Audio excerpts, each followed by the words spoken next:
All right, I'm just gonna start to say hi and tell you guys what's going on, and then before we'll give everybody just a couple more minutes before we get into the meat of our presentation here. For those of you who don't know me, I am Sandy Sedmak Engel. I am an encaustic painter, and I'm also the chairman of the board for the Rittenhouse Square Fine Arts Show. So, and with us tonight helping out is Lila Turjan-Sivillard, who I think a lot of you have probably been in contact with. Lila is the board member who has taken on the challenge of organizing the these Zoom booths for you guys. So let's all give Lila a huge shout out, because it's been like a ton of work, and she's done a really good job. So hey Sharon. All right, I think it's almost 7:05, so we're going to go ahead and get started, because I would really love this to be over by 8 o'clock. If you guys still have questions at that point, of course, we'll be more than happy to stick around. But our goal is a 1-hour Zoom meeting, which I don't think any of you guys are probably going to have a problem with, right? So in a second, I am going to share my screen. And what I'd like to do is go over our presentation start to finish. It's really probably only going to take like 10 or 15 minutes. And the goal of tonight is to help you guys have a really successful Zoom booth, make the process as smooth as we possibly can for you. And we've got a couple board members on with us who had successful Zoom booths in September. So at the end of the presentation, I'm going to ask them to share a little bit of the tips and tricks that they use to bring in those patrons and to sell some artwork. Okay. So what I'd like to do now, while I'm about to share my screen, but is everyone familiar with how to turn on the chat room? Inside of a Zoom meeting, there should be a little button right on the bottom of your screen where you can open up the chat. So is there anybody? I don't see it. It's the yellow thing.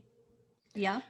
So on my screen, when you hover to the bottom of the screen, all the Zoom meeting controls come up, and there's a little button that looks like a talk bubble that says chat.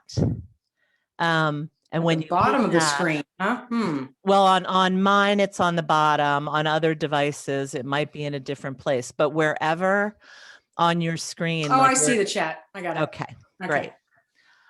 So what I'd like for you guys to do as I'm going over our little 15-minute presentation is, if you have any questions, we'd like to save them to the end, or you are more than welcome to type them into the chat room. And if it's something that it's a really simple answer, either Lila or our other board member, Reno Parikh, will be trying to answer those questions for you. But if it's something that needs a longer answer, we'll address it at the end. Okay? All right. So what I am going to go ahead and share my screen. I would like, during the entirety of this presentation, for you guys all to mute yourselves. And it might be to your benefit to just turn off your video so you can, your own personal video, so you can concentrate on the presentation. Okay. How do I mute myself? If you can't figure it out, Lila can mute you, but there's a little button at the top of your picture. There we go. All right. So I am going to go ahead and share my screen. I have to keep moving you guys around. So everyone should be able to see my screen. If you cannot see my screen, please comment in chat that you're unable to see it before we get started. And Leela will let me know if anyone's having any problems. Because at this point, I can't see the participants and I can't see the chat. But everyone should be able to hear me and see my screen. Are we good? Thumbs up, Leela? Okay. All right. So you guys, first of all, congratulations on being part of the Rittenhouse Square Fine Art Show. We were voted the #1 fine art show in the entire country, and that's something that we are incredibly proud of. We have worked really, really hard to earn that honor. We've been consistently ranked in the top 20 of many different shows, but this is the first time we were voted #1, and it's really especially meaningful because the Sunshine Artist Award is voted on by artists. So that was just like double great for us. So we're super happy that you're here, and congratulations on being part of the show. So we already went over that we would like you to open up the chat box. If you have any questions as we go along, feel free to type them in. Just to let you know, all the information that you're going to be receiving tonight is going to be put up on our website under information for artists. It'll probably be up by the end of the week. So if there's anything that you'd like to review a little later on your own, we're going to make sure that you have access to it. Okay. And again, I have to keep moving your guys' pictures around to be able to see my own screen. So just like with any event that you participate in with the Rittenhouse Square Fine Art Show, all of the work that you present in your virtual booth must be original fine art only in accordance with the rules of the show. Even though the show is virtual, you're still acting as a representative of our show. And we would expect that you not sell prints, not sell any kind of merch during your presentations. Just like if we were in the square, please only share your original fine artwork that earned you a spot in the show. Sandy? Yes, ma'am. And I want to add that also it should be a very professional setup. As we said, it can be the panels, it can be the tent, or it can be on the walls in a gallery style, but looking professional as you would be in the show. You know, yes, that's a good point, Leila. Yeah, we expect your presentations, like as Leila just said, to look as good, if not better, than your booth would on the square. So if you can set up your tent, you can set up your panels. You're more than welcome, like in your studio, to hang gallery style, but we would like your booths to look crisp, clean, and professionally presented. So before the weekend of the show, we're just going to go over some hints, some things that we expect. Make sure that you guys are inviting and promoting this show to your entire collector base. One of the advantages of having a virtual show, which I'm sure everyone is like, oh, another virtual show, is that you can reach out to people all over the country. You're not limited to just the Philadelphia area. So it's a really good idea not to limit your social media, your emails that you send out, advertise with all of your collectors. One of the most important things that I can say to you is please, please, please make sure that you have a stable internet connection wherever you are going to be setting up your Zoom booth. I live in an old house in Baltimore City, and when I'm on a meeting like this, I run an Ethernet cable right from my cable box, and I plug it directly into my computer so that my internet connection is 100% stable. Ethernet cables you can get one for $10, $15. It's a really inexpensive fix.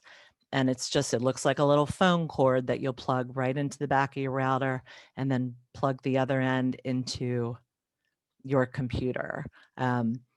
If there is not great internet in your studio, you might want to consider setting up your booth like inside of your living room. Just make sure wherever you're going to be set up that your connection is stable, because when you get those patrons jumping in to buy your artwork, you don't want to lose them midstream.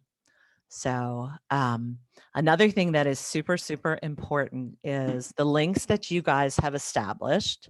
Leela has been kind enough to go through, make sure they were all set up correctly. Everything looks good.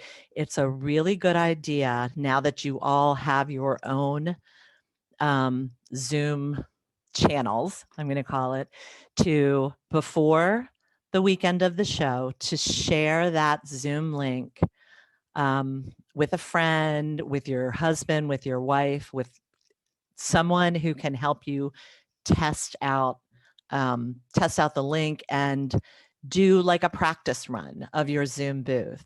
Make sure that that you know how to admit guests into the meeting.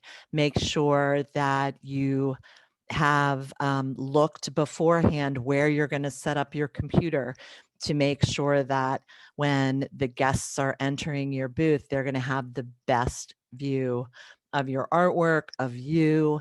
You want to test your lighting, and you want to make sure that you feel comfortable, so that when the patrons are coming to visit you, you're not stumbling around going, I don't know how to let you in, I can't hear you. So find a friend, find a family member, find someone to help you do a couple of test runs, and just make sure that you're comfortable, inside of your own Zoom meeting. And when you guys are doing that, if you have any problems, you can reach out. I was going to say to myself, but I'm going to change that. You can reach out to Leela. You guys have her email from the sign up application that we sent out. And if Leela can't help you, someone from the show will help you work through your issues, because we want you guys to be successful. Sandy? Yes, ma'am. Sorry. There is a question, and I think I can answer, but I want to share with you. If they can use, does that mean we should not try to use an iPhone as a hotspot? My experience with hotspot is a very good one. In general, I get a good internet connection when I do a hotspot, but that's... Well, I think that would be something that you would, when you're running your test, your dry run of your Zoom booth. Yes. I do not have luck where I live. When I set up hotspots, the internet's really dicey around here, which is why I use an Ethernet cable. So if you test it and it's stable and it's working well for you, then go for it. But whatever you do, make sure that and I would test something like a hotspot more than once, just to make sure that connection stays stable. Just kind of a reminder, the hours of the show, a lot of people are online, late in the afternoon. A lot of people are online in the weekends. And I know where I live, my connection can slow down, which is why I use the Ethernet cable. But I think that's a good question, but my answer would be test it out and test it more than once and see how it reacts. Okay, and again, so we have made up a template that you guys can email to your patrons. And again, this information is going to go up on the website, so there's no need for you guys to be writing furiously. It's just something we wanted to go over, that it would be a good idea.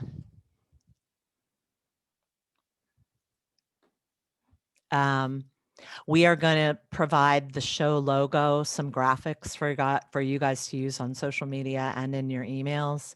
But this was just kind of a sample.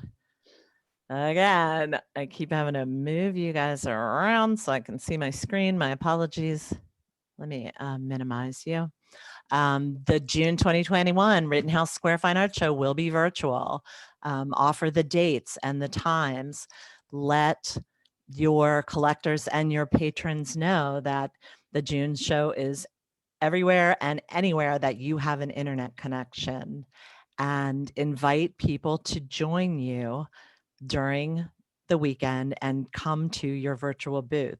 We are advertising this feature of the show, and the links are going to be in a couple places on our website. But the more you guys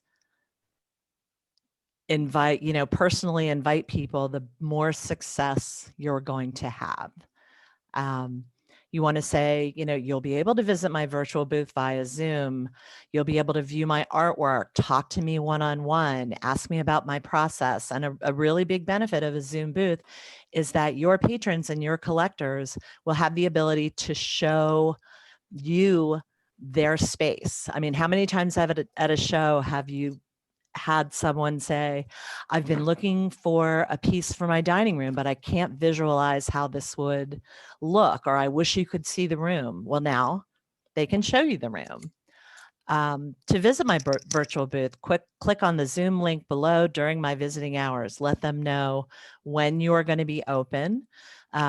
You are more than welcome to be open as long as you would like, but the hours that are advertised on our website are the hours that you signed up for in this application Google form that we sent out.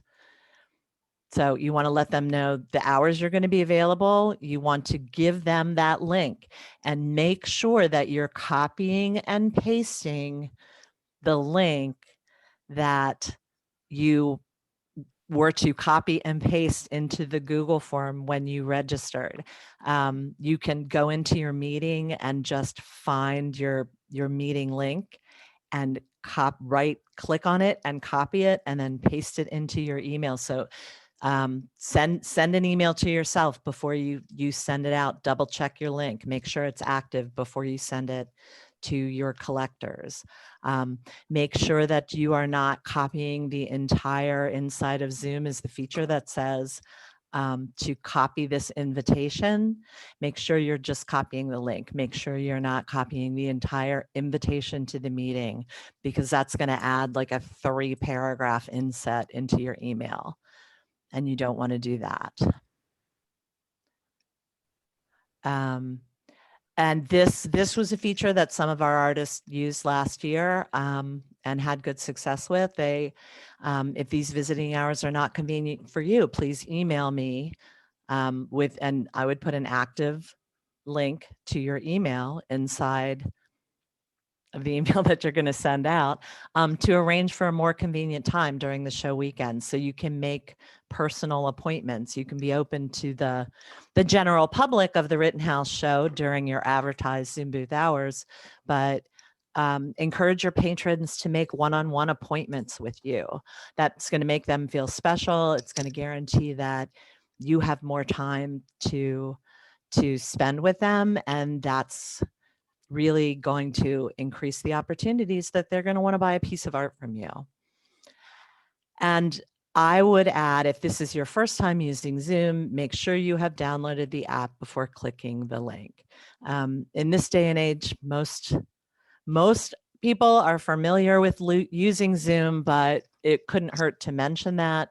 And then again, if you're doing a demonstration in Facebook Live, or if you're going to do an Instagram interview with us, go ahead and add that in the email too.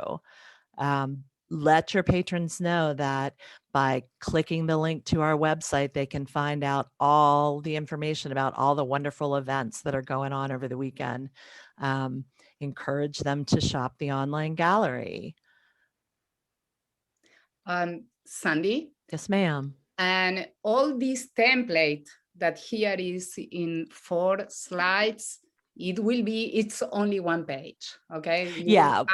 This as a resource for you to promote with your collectors, your patrons is only one page. Yes. I just asked Leila to blow it up a little bit. So when we were sharing the presentation, you Yes. guys could all see it. But And when yeah. when we post it on the website, it's an easy copy paste into like a 1-page MailChimp. And another thing I think is important that you add the Rittenhouse Square Art website, because some people, they don't want to click in a link directly in an email, then they will have the possibility also to go to the website and click through the website of Rittenhouse. Yeah. Yeah. And they can get excited about all the other events that are going on over the weekend. Absolutely. We did have a couple of artists last year, rather than doing like a Facebook Live, or we had a like Zoom private events, which we're not offering this June. Some of our artists let their patrons and collectors know that at 2 o'clock or whatever given time, if you join me in my Zoom booth, that's when I'm going to be demoing. I'm going to be giving a painting demonstration or a sculpting demonstration. So even if you're not doing another live event with us, you can incorporate doing something like this, a demonstration or an interview or an artist talk, into your Zoom booth to, encourage people to come and visit you, make it as exciting as you possibly can. Okay, so now we're just going to give you guys some tips for running your virtual booth. Most of you, like I said, I cannot stress enough to practice this once or twice. Even if you are super familiar with Zoom, it never hurts to run a couple of dry runs and make sure that the weekend of the show, when those patrons dying to buy that most expensive piece of art in your booth jump in, you look like a professional and you look like you know what you're doing. We do realize that the time slots that we offered are long. The morning time slots are 3 hours and the afternoon time slots are 4 hours. And it can, if in those times when between visits, it can get a little old to sit in front of your computer monitor. So it's a really good idea to set up a sound that will tell you when a guest is entering your Zoom booth. It's almost like a doorbell. And we're going to show you how to do that. But do please keep in mind that if you are doing more than one time slot and you leave your meeting, the next time you open your meeting again, you're going to have to set the sound up again. It literally just takes a couple minutes, but just a reminder that that is not going to stay as a feature. You're going to have to set this up every time you open up a new Zoom booth meeting. Okay, so here are the instructions. And again, this is going to be up on our website. You open up the participants box, which is just like you guys looked for the chat box. There is a little box usually on the bottom of your screen that says participants.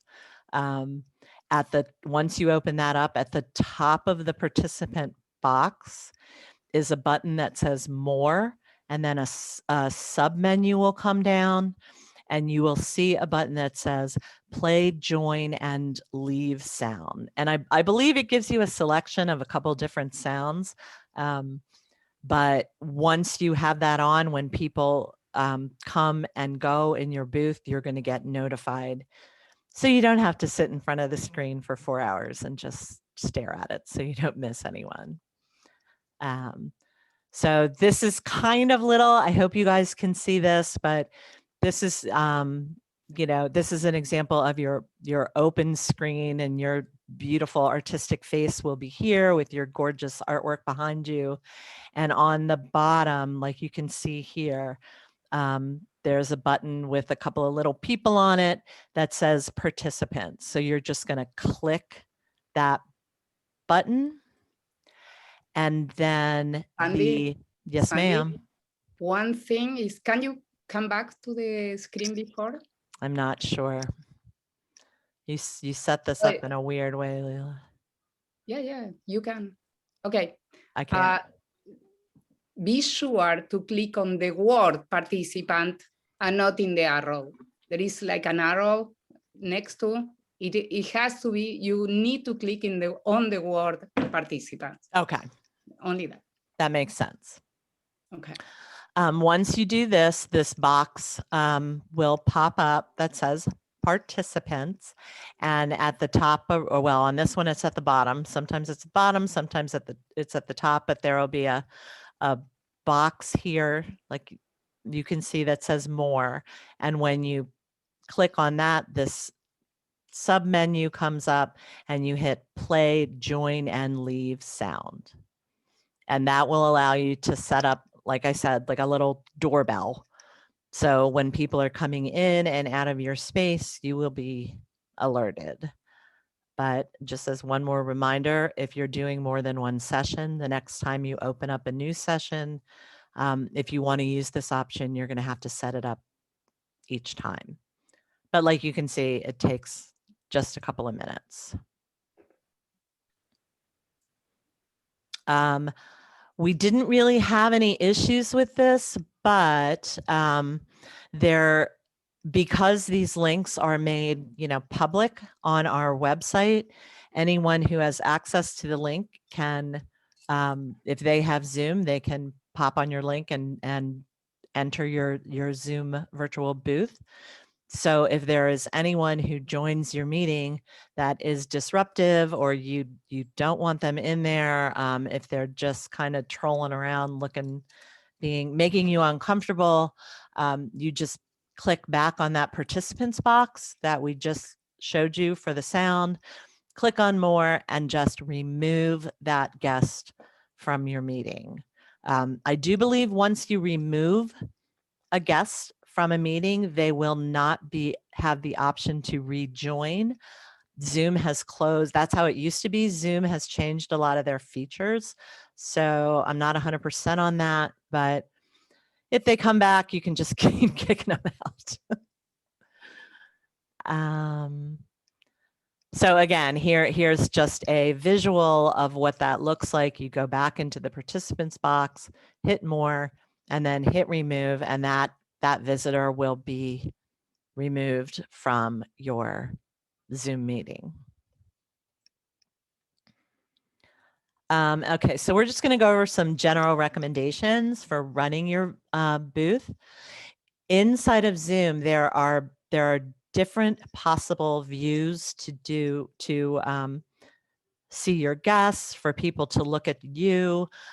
We would recommend in your dry runs, you play around with this, get 1 or 2 people to come into your meeting.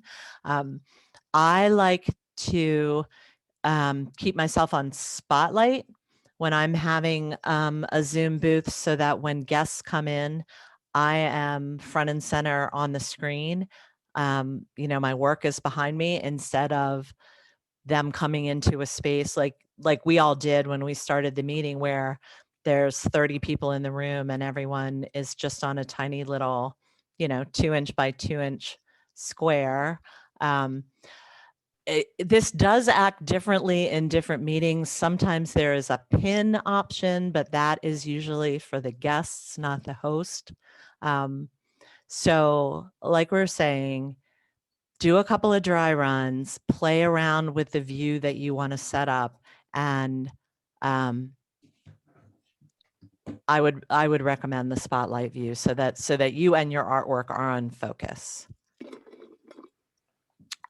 It is, and we are going to go over after this presentation some ways to kind of walk around your booth without having to drag your computer around. But this next tip is really important. It's a really bad idea to accept any kind of financial transactions through your virtual booth. If you get a guest or a patron that would like to buy from you, I would highly recommend directing them to your website to make the purchase, or having a private transaction over the phone, out of earshot of the Zoom meeting. because you don't want to take the risk of any of your guests, and the show does not want to take the risk of anyone's financial information getting compromised. Make sense? And again, if you have more than one time slot, you just leave the meeting and then open it up again during your next slot.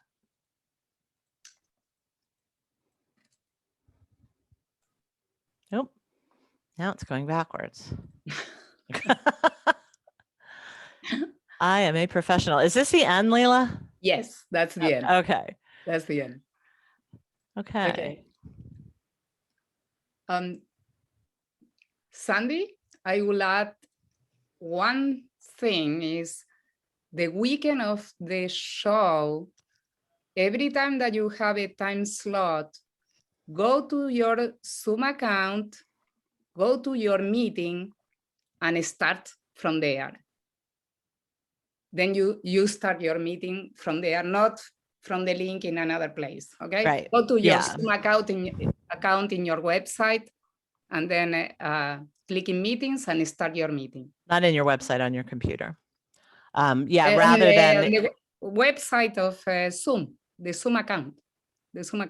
okay. Does that make sense to everyone? Rather than like going into a random email and clicking your link, or coming onto the Rittenhouse website and clicking your link, go inside of your own Zoom account that you've created to participate in this feature and open your meeting that way.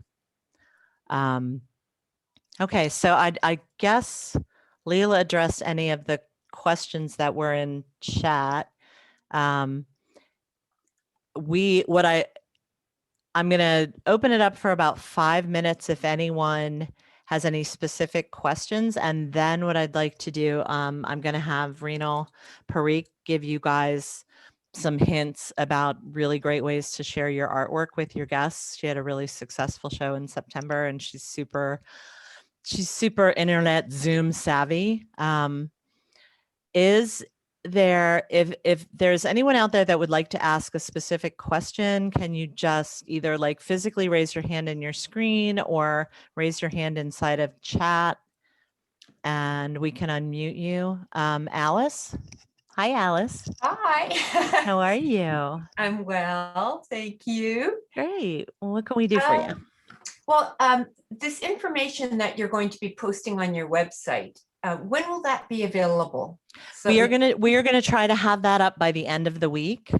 And if you go to our website under artists, there's always that drop down that says information for artists. Okay. And that's where it is going to be shared. It'll probably just be some links to get the Okay. information, but that's where it'll be. And Okay. if it's not there by Friday, I'm going to say Monday latest to give us a little bit of breathing room. Okay. Okay. Great. But definitely Thank a couple weeks before the show. Okay, good. Yeah. It will be Wednesday night before the show opens on Friday. No, just kidding. Does anyone else have any specific questions? There is a question from Michelle Collins. Do iPads work as well?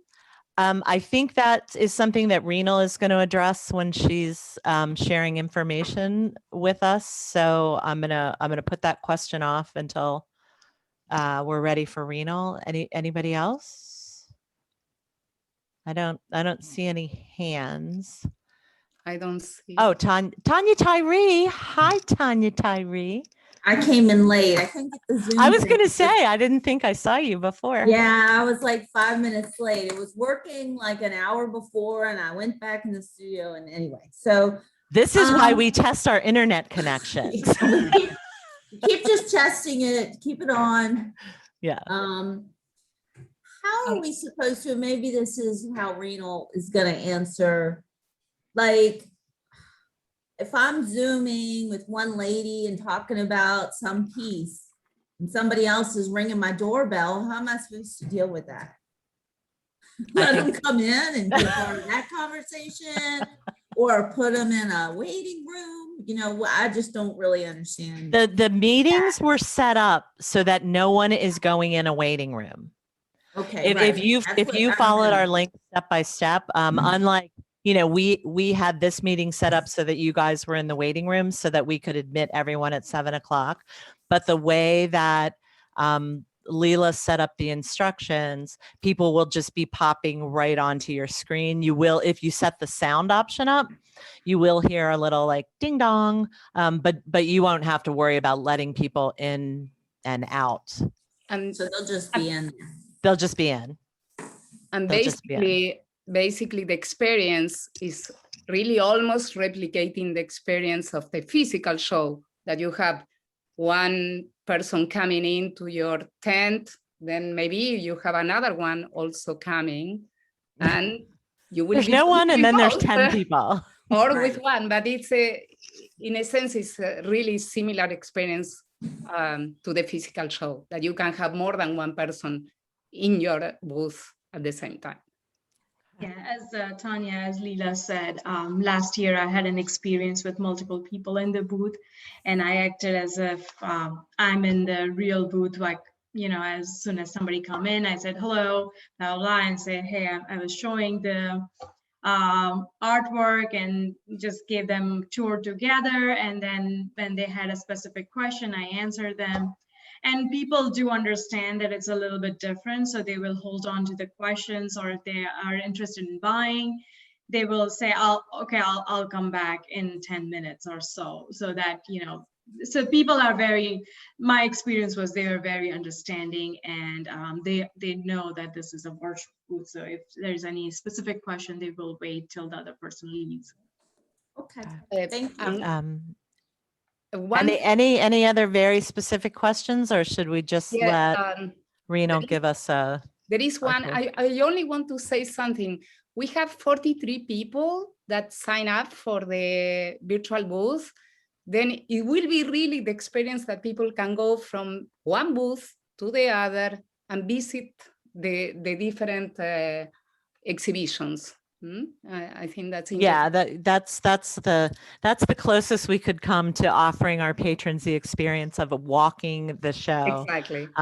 So it'd be really nice after someone visits your booth to, you know, maybe you guys can familiarize yourselves with who else is open, and you can recommend, like, why don't you go see Tanya when you're done with me? I think you'd like her work, or go see, you know, Sharon Strine, you know, just like you would at the show. Yeah.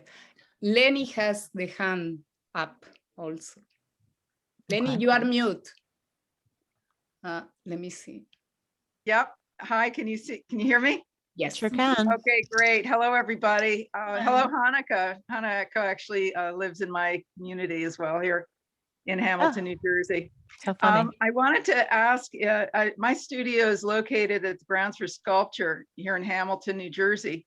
And it's a pretty big studio. I'm hoping to be able to get a steady enough connection, as I've had in the past with Zoom meetings from it, so that I can do my virtual booth from my studio.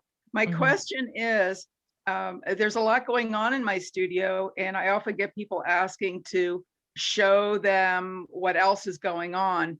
So I've entered your show as a painter, and I will be stripping down everything off of one wall and giving a gallery presentation on the wall of my paintings.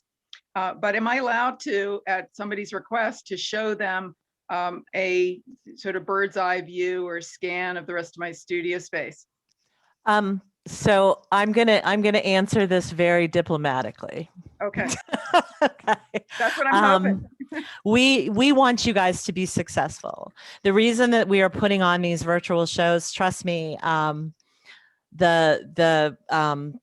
show, other than making you guys happy and keeping our patrons as happy as we can, we have no financial benefit from doing this. We do ask that you guys respect the rules of the show.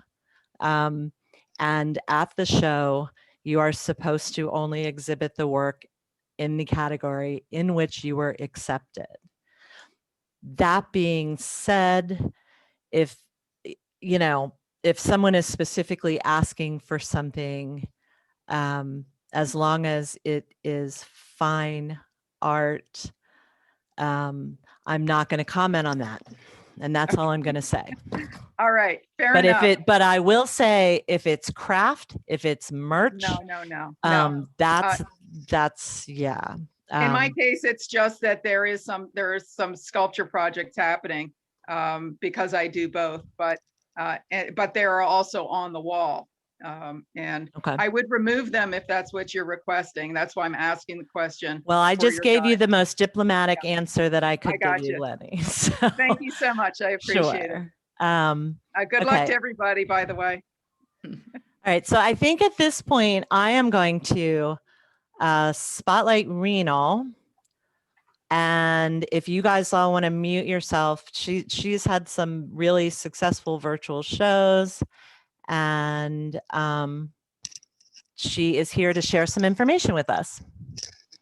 Hey guys, thanks for joining and congratulations to all. Yes, I did had a successful show in June as well as in September, and my virtual booth was visited by about 45 to 50 people in September, which I was super excited, and I made some really good sales. So the way I stick to is what Sandy and Leela had created, a beautiful worksheet for me, and I followed those instructions, but I also made sure that I email my patrons that I'm having an open studio. I also asked them if they wanted to make a private appointment prior to the show, like the morning of Friday and the evening of Friday. Those were like 101 meetings, same link, everything stayed same, but I did offer the private communication. And that was a big hit. People did came to me in the evening and we had a conversation. So somebody visited my booth and they liked, and they wanted the thing is like, okay, I have a spot open for private appointment in the evening. Could you like to join me? And that was one of the major success. And other thing, what I did and I thought worked really well was the technical aspect of the virtual show.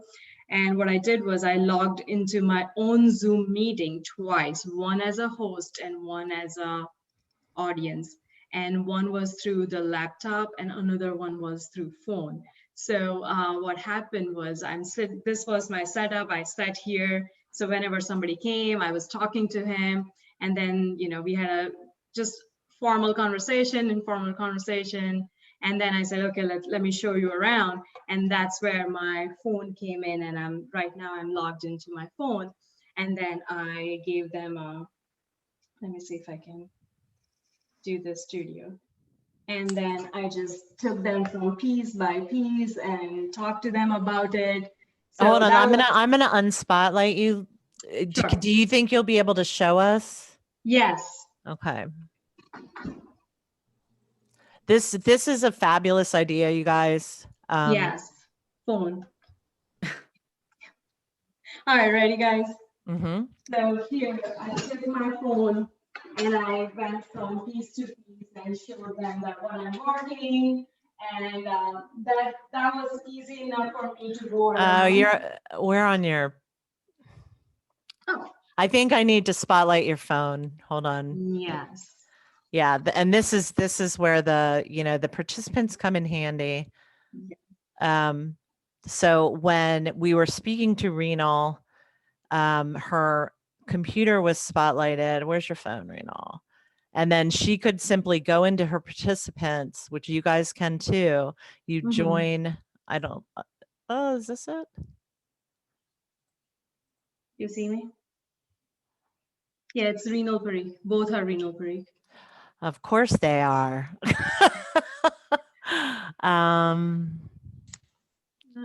Ask to start video.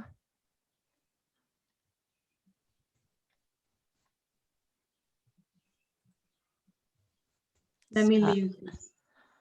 Yeah, if you could turn off your video on your laptop and then I can spotlight you on your phone. This really works, you guys, trust us. So now she's turned off her video, and and she will tell you want to make sure that one of your devices is muted or you're going to get terrible reverb. And I'm adding the spotlight. There we go. Okay. So now just because it's handy, I was able to show them around my studio and some of my work. Can you guys all see that? Yeah, it was easier for them and it's easier for me. And I can stand somewhere, I can talk about the specific piece. And it was really a game changer. People really, really enjoyed that. And it was like they were watching me live or in the studio experience for them. And that was one of the major success. Yeah, and it I'm gonna turn your, there we go. It's also a really good idea, you guys, if you like, you could hear Rena when she started walking around with her phone. If you have any kind of microphone, like even if it's earbuds that have a little microphone on it, use your microphone so that as you're moving around your space, your connection stays nice and clear, because as you heard, as soon as she turned, her phone away from speaking into it, the connection got really fuzzy. So, just like an inexpensive little pair of earbuds with a little mic on them will do the trick. And it's going to make a big difference. Okay. There are and then we do have the questions about the iPads, Rena. Yes, I think you can definitely use iPad for the Zoom. That will help you. That you can just use one device and you will be mobile with it. Yeah. So if you have a decent size iPad, rather than using, I prefer when I'm on a Zoom meeting to do it on my laptop because the screen is bigger, it's better interaction. But if you have a decent size iPad, rather than going from your laptop to your mobile device, it's easier you can just move around and still keep a pretty consistent connection. And again, can she go over again how to sign into the booth? Did she say to log into Zoom as a host on a computer and as a guest on the phone? That is a big yes. You want to just go over that one more time? Sure. So what I did was I started the meeting on my laptop as a host, and then I joined my own meeting through my phone so that I'm connected both ways and able to switch whenever it's needed, whenever there's a guest. So you could just like email yourself the link, open up the email on your phone and click the link, and then you'll join as a guest. But then you need to also mute your computer when you use your phone and you are talking with your phone. Not to have as Leela said, just keep only one microphone on. Make sure that you do that, and you will learn as you if you see that buzzing sound once or twice, you will learn how to do it. But make sure remember when Hanukkah had both her devices on in the beginning of the meeting? That's what it's going to sound like if one of your devices is not muted. Yeah, it happened with me. It happens with everybody. But not just the key point is just to keep one microphone on. And then Lisa Muller asked, and change the view to guests.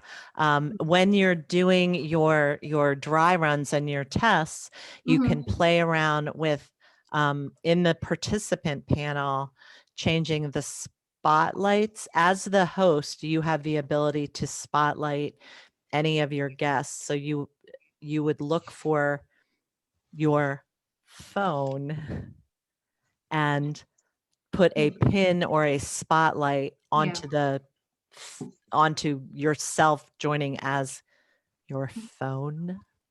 Yeah. So yes, you can spotlight a guest. You cannot I think you can also do the speaker view. So whosoever is speaking, that's the view. Right, but the problem with speaker view is, and that is an easy solution, is that if you're trying to talk to multiple people and multiple people in your booth start talking, the screen flips back and forth. Yes. Sandy, how can you explain again how they can spotlight, how they can do the spotlight? Yes, if you inside of your own meeting, you open up the participants panel. I can't share it with you guys because it doesn't allow, Zoom doesn't allow you to share that part of the meeting. But like if you guys are looking at participants now and you kind of scroll up and down, there's a more button next to each participant. And when you're opening up your own meeting, when you hit that more button, like I'm going to pick, I am going to pretend that Sharon was me, but so I just went to Sharon's name in the participants, hit more, and I spotlighted her. So you guys see how she popped up on the screen. And Sharon is on our board. She's our vice chair for those of you who don't know her. And then when you are done with that spotlight, you do the same thing. You just find the participant's name and hit more, and then you hit remove spotlight. So yeah, and on I've been in meetings where it says pin. I've been in meetings where it says spotlight. Yeah. So those are the two different options. And yes, Greg, you do stay on the spotlight mode while you're walking around your booth. Does anybody else have, we're coming up on 8 o'clock. We officially have 7 minutes. So if you guys have any more questions or any, now is the time. But if you feel so completely educated and ready to do this Zoom booth, we can call it a night. If you've got a question, type it, go ahead and type it into chat. Sandy? Yes, ma'am. This is not a question. Before the questions, I would like to tell everybody, Sharon said, remind everybody, the artist pages are on the website already. Everybody has their own artist pages, and also the visiting hours for the Zoom booths are already on the website. Okay, they can check that. Yeah. So Michelle Collins says, I was planning on setting up a tent in my yard after this call, wondering if studio is better. I guess that's kind of up to you, Michelle. I mean, last year I had, my studio is not big enough to display all my work. So I had my studio open so I could share that space with people. And I had set up my panels right outside of the door of my studio. I can't figure out how to get the spotlight off of you. Remove spotlight. So it's really whatever works for you. Wherever you have enough room to set up and have a professional setup, that's what I would recommend you do. Yeah, if you have a large studio and you have the wall space to hang on walls, or you want to bring your panels inside of your studio, that's absolutely fine. Okay. Greg Morris, could Rena talk about how she handled the transactions when she was dealing with several people at once? And do people deliver the work if it's within a 50-mile radius?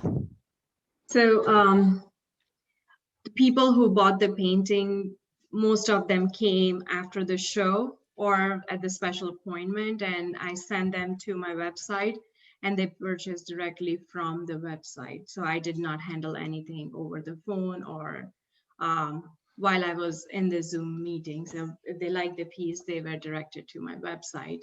And I ended up shipping pieces to Florida and California. I thought this was a fantastic way to connect with those my collectors who are not in Philadelphia. So that was, Yeah, definitely.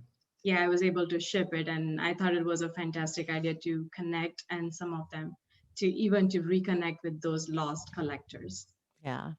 And if you're, my face always turns bright red in a Zoom meeting. So here we go. Red face for me. And every time. Yes, I was able to deliver them as well. I did some in-person deliveries.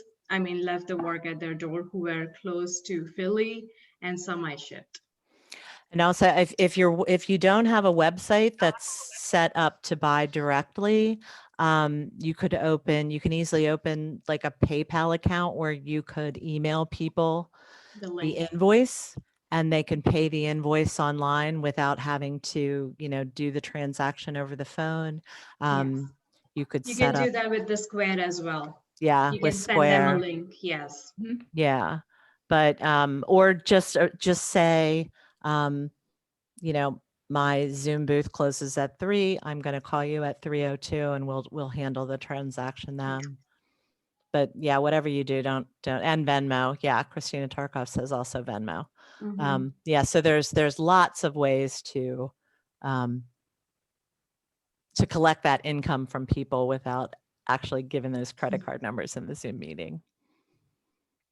Anybody else have any questions? We have 3 minutes. 180 seconds to ask valuable questions and get some valuable information. I feel good? I have a question. Okay. And my screen is flipping around. This is Lainey. I'm in Lainey. New Jersey. Hi, Lainey. If we're making sales to people who are in other states, typically I don't charge a sales tax to somebody who's out of state, but I do let them know that they may be on the hook for a use tax. And I just thought I'd share that with the rest of the vendors because, the new laws for overstate is, when you buy something from out of state and you don't pay a tax on it, you actually owe use tax in your own state. Right. And I mean, that's something that you guys as professional artists are responsible for. That's, the show takes absolutely no responsibility Right. for whether I or just not wanted- you collect sales tax. No, I wanted to appreciate you. share I with appreciate you everyone. sharing that. Yeah, how I do it. And that is that on my invoice, I put a statement that I have not collected tax, but that they may be on the hook for use tax in their state.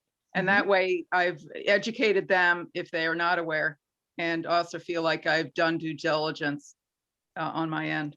Gotcha. Good advice. All right, good, thank you. Sure. Oh, I saw Scott. Hi, Scott.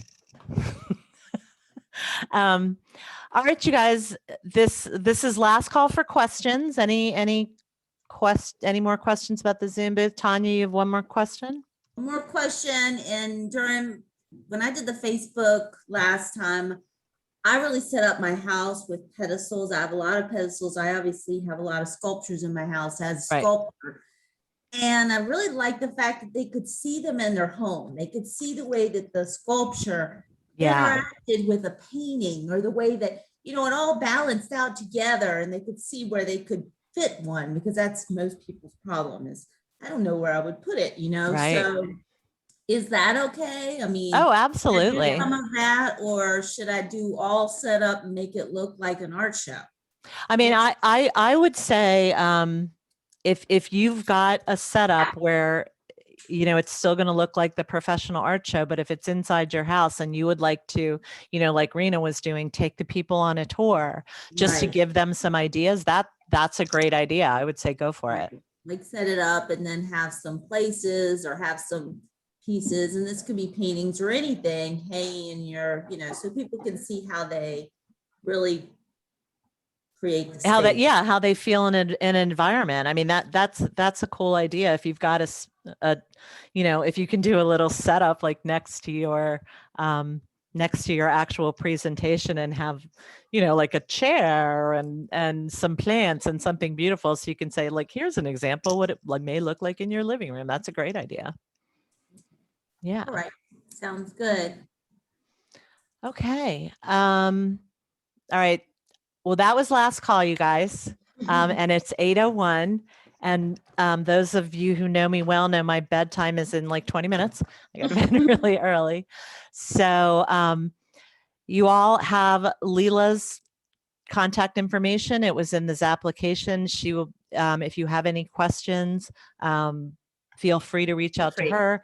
You can always send questions to info@Rittenhouse Square Art. The contact form is on our website, and it's the email that when you reply to our applications, those go to Steve Oliver, our director. And if he can't answer them, he will find someone who can. So, Thank okay. you. Thank you. Yep. Well, exactly. yeah, you are so welcome. We want everybody to have the most successful show that they possibly can. And we're, fingers, toes, body parts crossed that we're going to be in the park, back in the park very soon. But for now, I hope you guys all kill it in this virtual show, make the most of this opportunity. And we appreciate you. And thanks for joining us tonight.